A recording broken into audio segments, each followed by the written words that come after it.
Hello' friends, আপোনালোক সকলোকে পাহি পাঞ্চৰ চেনেলটোলৈ স্বাগতম জনাইছোঁ। আজি আপোনালোকক মই দেখুৱাম ছজনা তৰকাৰী কেনেকৈ বনায়। আহকচোন তেন্তে চাওঁ মোৰ ভিডিঅ'টো। কেইডালমান ছজনা লৈছোঁ আৰু এটা আলু কাটি লৈছোঁ আৰু সৰিয়হ মই গুড়ি কৰি লৈছোঁ, পিঁয়াজ আলু তেজপাত দুটা লৈছোঁ আৰু পিঁয়াজ এটা আৰু নহৰু কেইটামান। আৰু এতিয়া মই কেৰাহীখনত তেল দি দিছোঁ। তেলটো যেতিয়া গৰম হয় মই তেতিয়া পিঁয়াজখিনি দি দিলোঁ আৰু এতিয়া মই তেজপাত দুটা দি দিছোঁ। এতিয়া মই ৰং গুড়াখিনি দি লৈছোঁ আৰু নিমখ যিমানখিনি লাগে মই সিমানখিনি নিমখ লৈ লৈছোঁ। এতিয়া ধুনীয়াকৈ মই লৰাই লৈছোঁ তেলত আৰু এতিয়া মই ছজনাখিনি বহাই দিম, তাৰ লগতে আলুখিনি দি দিম মই।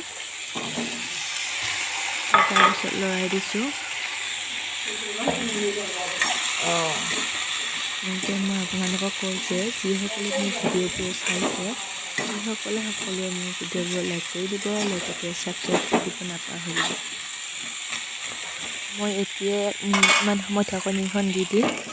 তাৰপিছত ঢাকনিখন গুচাই মই নহৰুখিনি দি দিলোঁ।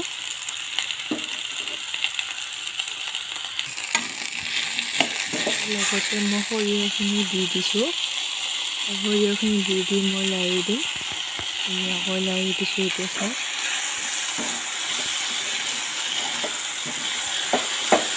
এতিয়া মই গোটেইখিনি মিক্স কৰি উঠি গৰম পানী দি দিম যাতে আলুখিনি সিজি যায় ধুনীয়াকৈ। পানীখিনি দি অলপমান লৰাই দিছোঁ। পানীখন মই 2 মিনিট সময় কাৰণে দি দিম আৰু লগতে মই গেছৰ জুইটো অলপ বঢ়াই দিছোঁ। আৰু এতিয়া মই ঢাকনিখন গুচাই দিম আৰু কাটি থোৱা বিলাহী এটা আছিলে সেই বিলাহীখিনি মই লগতে দি দিম আৰু এতিয়া মই অলপমান ভালদৰে লৰাই দিম।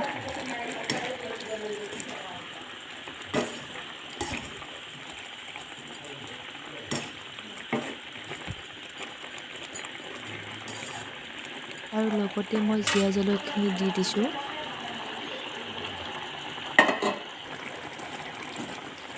2 মিনিটৰ কাৰণে মই ঢাকনিখন দি দিছোঁ আৰু 2 মিনিট পিছত মই ঢাকনিখন গুচাই দিছোঁ।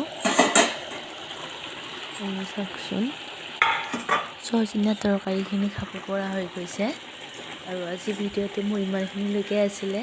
যিসকলে মোক ভিডিঅ'টো চাইছে সেইসকলে লাইক কৰি দিব, লগতে ছাবস্ক্ৰাইব কৰি দিব। ধন্যবাদ।